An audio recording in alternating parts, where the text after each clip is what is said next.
Assalamualaikum warahmatullahi wabarakatuh.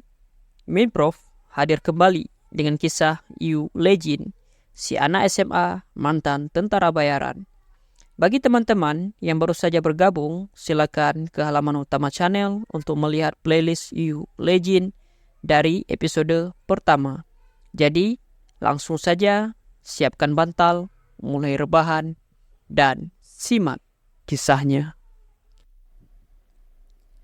Setelah hari-hari melelahkan itu lewat, Legend kembali bersekolah seperti biasa. Namun, hari ini sedikit berbeda. Yongshan yang biasanya ceria termenung. Dia bertanya pada temannya itu, setelah lulus, Legend dan Sekju akan menjadi pengawal kan? Legend menjawab, entahlah. Tapi Yongshan masih sedih. Dia iri pada orang yang sudah tahu mereka akan jadi apa. Legend merasa ada yang tidak beres. Dia melirik Yongshan, tapi anak-anak lain datang menghampiri. Yuna bertanya, apa hari ini Yongshan juga pergi les? Yongshan mencoba tersenyum. Dia mengiyakannya. Dia pamit duluan. Teman-temannya bisa bersenang-senang. Yuna menatap Yongshan yang berjalan lesu. Hyunjin bergumam, karena nilainya turun, belakangan ini Yongshan jadi belajar mati-matian. Yuna menyayangkan itu. Belakangan ini, mereka kalah terus saat mabar game. Karena tidak ada Yongshan. Jaehyun jadi marah mendengarnya. Bukan karena nggak ada Yongshan, tapi karena setiap hari Yuna mainnya payah. Yuna jadi emosi dan membantahnya. Dia juga lihat beberapa kali Jaehyun menggunakan ultimate skillnya, tapi tidak tepat waktu. Jaehyun beralasan ada kalanya orang melakukan kesalahan. Mereka berdua saling adu mulut. Sementara itu, Hyunjin dan Sekju hanya melihatnya. Sekju lalu menghampiri Legend dan mengatakan, belakangan ini Yongshan terlihat cemas. Tapi ini memang saatnya dia merasa begitu. Perkataan Yongshan tadi terngiang-ngiang di telinga Legend. Dia menatap keluar jendela. Yuna lalu bertanya, apa hari ini Legend bisa ikut main? Tapi dia meminta maaf. Hari ini dia berencana pergi menemui kakek di tempat kerja bersama Dayun. Yuna jadi sedih. Sekju hanya bisa tersenyum. Sepulang sekolah, Legend dan Dayun pergi menuju tempat kakek kerja. Legend menceritakan tentang Yongshan pada adiknya. Dayun akhirnya mengerti. Ternyata itu sebabnya belakangan ini Kak Yongshan tidak main dengan kakaknya dan yang lain. Dayun lalu bertanya, apa Hyunjin dan Jaehyun baik-baik saja? Sepertinya mereka berdua juga harus memikirkan soal itu. Legend memberitahu Hyunjin bilang dia akan meneruskan usaha ayahnya. Sedangkan Jaehyun katanya dia akan memikirkannya pelan-pelan seiring berjalannya waktu. Dayun sedikit heran. Jawaban itu seperti Jaehyun banget. Dia orangnya sangat santai. Legend menjelaskan, kabarnya kakek Jaehyun itu pimpinan Kihyun Otomotif. Dayun seketika terkejut. Ternyata Jaehyun seorang konglomerat generasi ketiga. Legend melanjutkan, Jaehyun bilang dia anak bungsu dari keluarga konglomerat.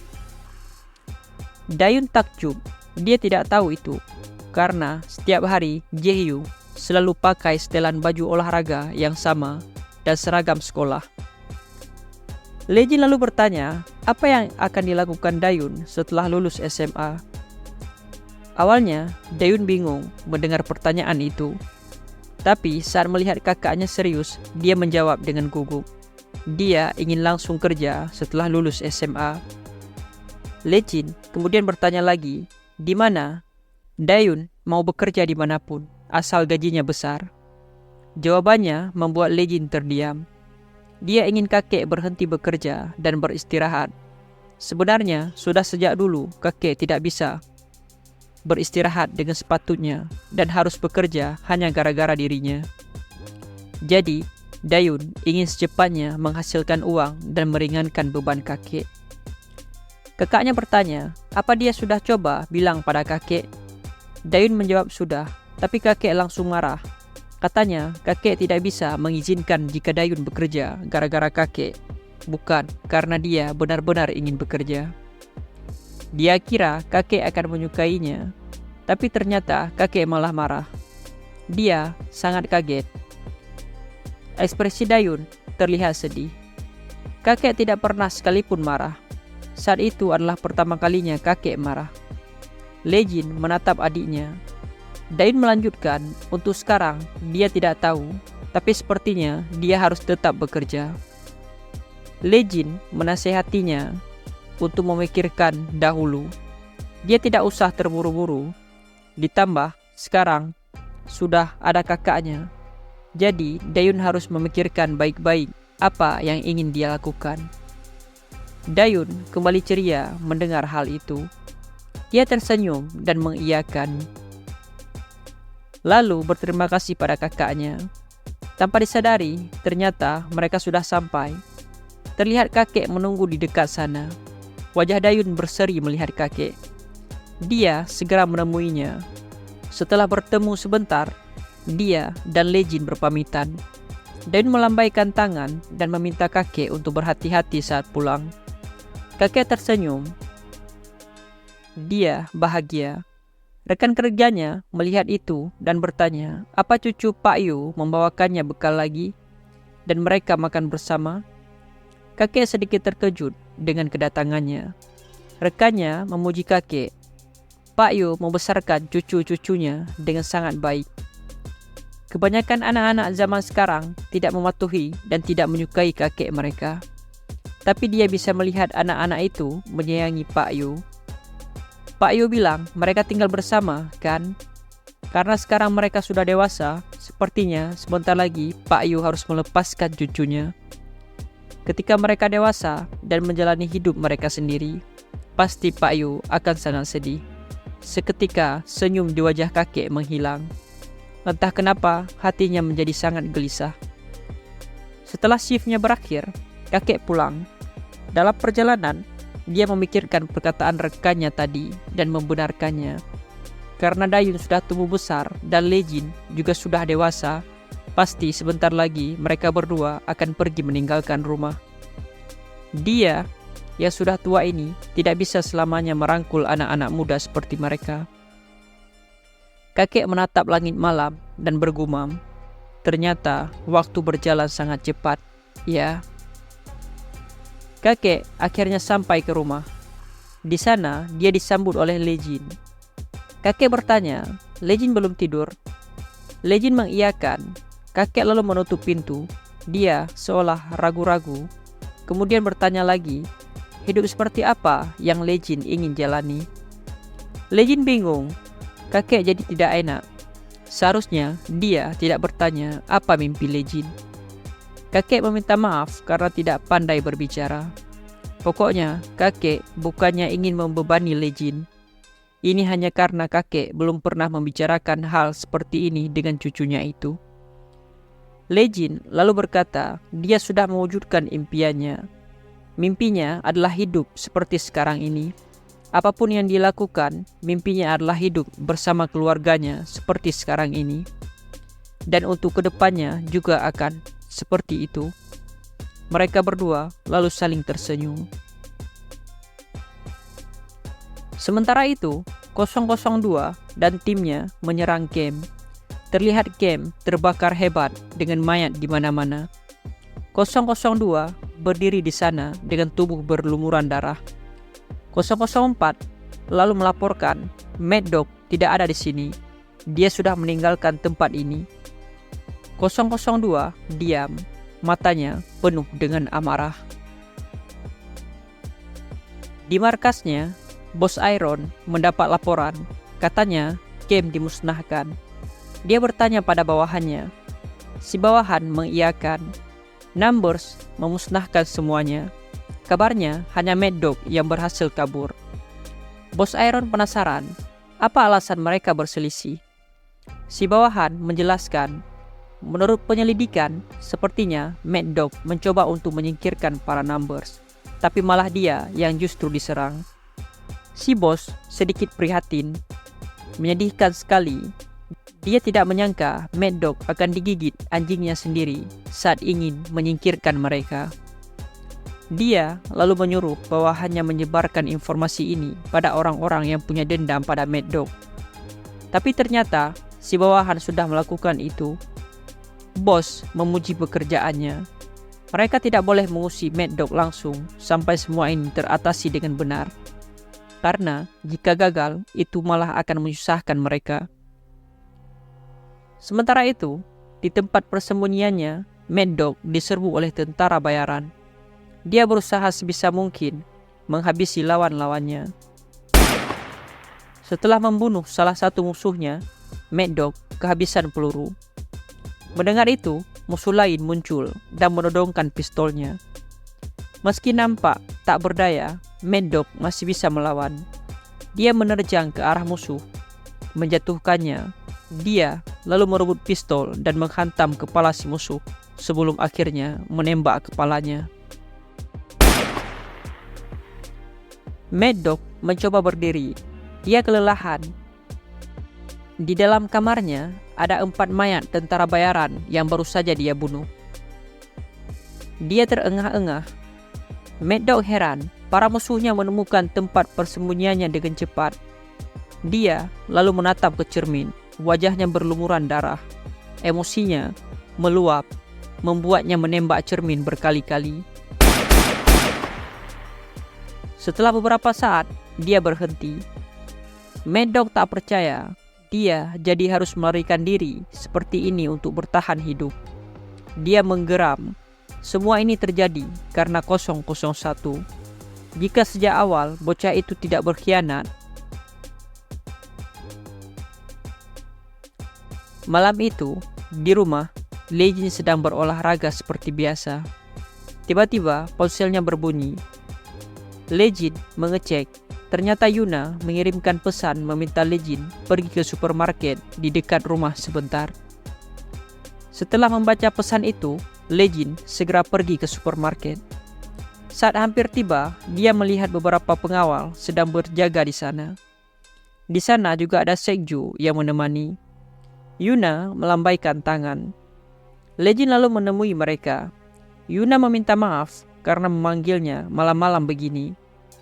Tadi Legend tidak sedang mau tidur kan? Legend menjawab tidak. Dia lalu menyuruh Legend makan sesuatu. Dia sudah membeli makanan yang biasa dimakannya. Legend berterima kasih dan mengambil kimbap segitiga kesukaannya. Tapi dia penasaran, kenapa Yuna memanggilnya? Mendengar itu, Yuna jadi gugup. Dia beralasan hanya ingin mengobrol dengan Legend sebentar. Legend mengerti, dia kemudian kembali fokus ke kimbapnya. Yuna tersenyum dan Sekju ikut tersenyum melihat tingkahnya. Yuna lalu membahas tentang teman-teman mereka. Belakangan ini, sepertinya banyak teman mereka memiliki kekhawatiran tentang karir masa depan mereka. Begitu kan? Atau teman-teman yang lain tidak seperti itu, tapi cuma Yongchan. Yang pasti, Yongchan bilang dia tidak akan main game lagi untuk kedepannya. Legend tidak tahu itu. Yuna mengiyakan. Yongchan bilang dia berpikir untuk lebih fokus dalam belajar saja karena nilainya turun. Semuanya jadi kaget saat mendengar omongan Yongchan. Padahal dulu mereka mengira dia akan jadi gamers profesional. Seijo berkata dia juga agak kaget karena dia dengar Yongchan sudah diminta oleh seorang gamers pro untuk mengikuti tes masuk ke dalam tim mereka. Yuna membenarkannya. Legend lalu teringat Yongchan terlihat sedih kemarin. Apa karena hal ini? Yuna kemudian bertanya memastikan, Legend akan bekerja di Departemen Keamanan SW kan? Legend mengatakan dia belum memutuskannya. Jawaban itu membuat ketua tim 3 terkejut. Tentu saja Legend harus masuk ke tim keamanan mereka. Apa maksudnya itu? Sekju menambah. Bukan hanya tim mereka, tapi semua senior di Departemen Keamanan juga mengiranya seperti itu. Tapi Lejin tidak terlalu peduli, dia sibuk mengunyah kimbabnya. Setelah selesai, Yuna mengantarnya pulang.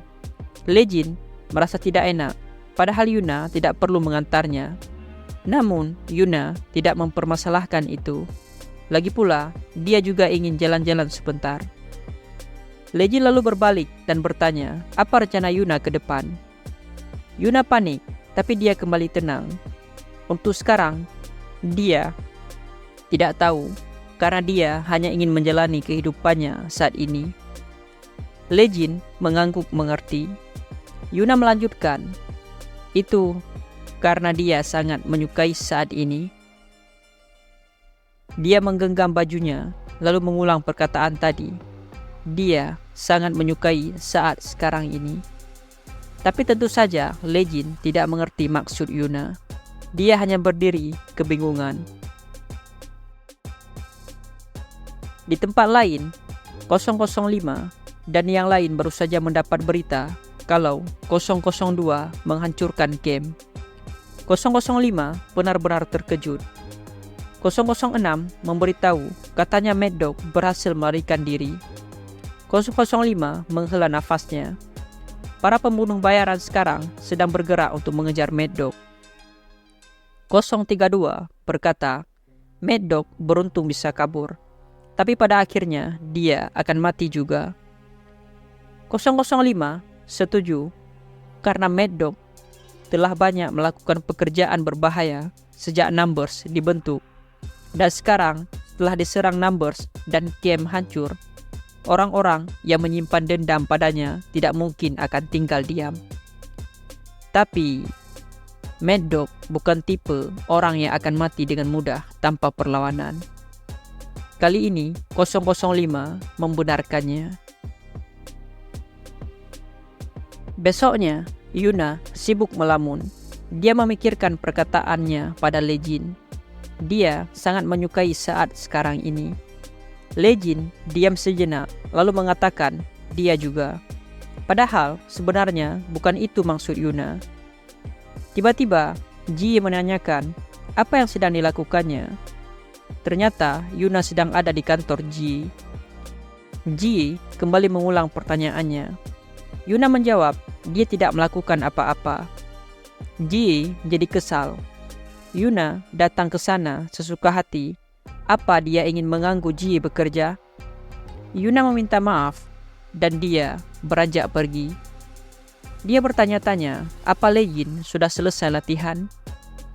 Ji yang melihat itu berkata, sepertinya dia tahu tadi siapa yang sedang dipikirkannya. Setelah latihan, Lejin kembali bertugas mengawal Direktur Shin Ji. Dalam perjalanan, ponselnya berbunyi, tapi Lejin mengabaikannya. Ji melirik lalu berkata, bukankah dia sudah pernah bilang kalau Lejin boleh mengecek ponselnya? Lejin berterima kasih dan segera mengecek ponselnya. Ternyata itu Dayun. Dia meminta kakaknya untuk mengingatkan membeli apel di supermarket. Bahkan jika dia lupa, kakaknya harus membeli apel. Beberapa hari yang lalu, kakek bilang mau makan apel, tapi Dayun selalu lupa membelinya. Lejin tersenyum membaca pesan itu. Setelah mengeceknya, Ji bertanya apa dia sedang menaruh hati pada seseorang. Lejin bingung. Ji menjelaskan maksudnya apa ada orang yang dia sukai, seseorang yang dia kencani atau seseorang yang ingin dia ajak berkencan. Topik ini sangat menarik. Ketua tim dan sopir ikut menguping pembicaraan itu. Namun, saat Lejin menjawab tidak ada, mereka semua tampak kecewa. Dia bahkan langsung menjawab tanpa berpikir terlebih dahulu. Ji bertanya lagi, tapi kan ini puncak masa-masa remajanya. Seharusnya dia punya pacar kan? Lejin menjawab, dia tidak masalah dengan itu. Ji menyayangkan itu. Dia masih sangat muda. Sayang sekali jika dia hanya fokus belajar dan bekerja. Namun, Lejin membalas jika itu tidak sayang sama sekali baginya. dan dia kembali teringat dengan masa lalunya, di mana dia membunuh musuhnya tanpa berpikir dua kali. Saat itu, dia benar-benar berdarah dingin, tak merasakan apapun di hatinya. Legend melanjutkan, dia tidak tahu apa dia pantas untuk menyukai seseorang. Jawabannya membuat semua orang terdiam. Selesai bertugas, Legend pergi ke supermarket bersama Dayun. Seperti biasa, dia jadi pusat perhatian. Beberapa gadis kagum melihatnya karena dia sangat tampan. Mereka berdua berbelanja bahan-bahan makanan. Legend kemudian mengambil apel karena Dayun lupa dengan itu. Setelah berbelanja, mereka akhirnya pulang. Di jalan, Dayun memberitahu kalau Jae-hyo katanya mau membuat tempat persembunyian. Dia akan mengundang mereka jika sudah selesai membuatnya. Apa kakaknya tahu soal itu? Legend menjawab tidak. Dayun tertawa, bahkan kakaknya tidak diberitahu oleh Jae-hyo. Dia itu orang yang konyol banget. Legend tersenyum melihat adiknya. Tiba-tiba dia merasa ada yang mengawasi. Dan saat melihat ke seberang jalan, di gang sempit, siluet seseorang berdiri mengawasinya. Legend terhenti melihat orang itu. Dia 002. Karena kakaknya berhenti, Dayun jadi kebingungan. Dia juga melihat ke arah 002. Dan mereka bertatapan. Legend segera menutupi adiknya dan menyuruhnya untuk pulang lebih dulu.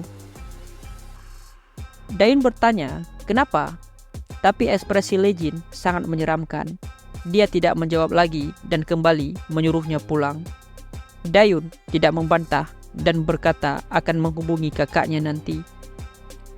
Setelah Dayun pergi, 002 keluar dari gang itu dan berjalan perlahan. Legend mengikutinya dari seberang. Mereka terus bertatapan sampai tiba di lampu merah. Di sana, mereka saling berhadapan di tengah jalan. 002 mengatakan, sepertinya hidup 001 menyenangkan. Terakhir mereka bertemu, dia sampai bertanya-tanya, apa 001 orang yang sama karena sorot matanya terlihat bodoh? Tapi sekarang, sepertinya dia sudah kembali ke sosoknya yang dulu. Apa mungkin gadis tadi adalah kekasihnya? Atau keluarganya? Legend tak ingin basa-basi. Dia bertanya, apa 002 datang mencarinya hanya untuk bicara omong kosong? 002 emosi mendengar itu. Tanpa disadari, Ketua Cha datang menyapa Legend dari belakang. Dia heran melihatnya tidak menyeberang. Memangnya Legend sedang apa? Tapi langkah Ketua Cha terhenti saat melihat sorot mata Legend. Ada apa dengan sorot matanya? Ini pertama kalinya dia melihat sosoknya yang seperti ini. Ketua lalu sadar ada orang lain di depannya. Saat menatapnya, Ketua gemetar ketakutan. Siapa lagi orang ini? Sorot matanya mirip dengan anak SMA itu. Legend kemudian mengajak 002 untuk pindah tempat. Dan 002 setuju. Ya, maka berakhirlah kisah Legend pada hari ini. Min Prof pamit undur diri. Sekian. Assalamualaikum warahmatullahi wabarakatuh.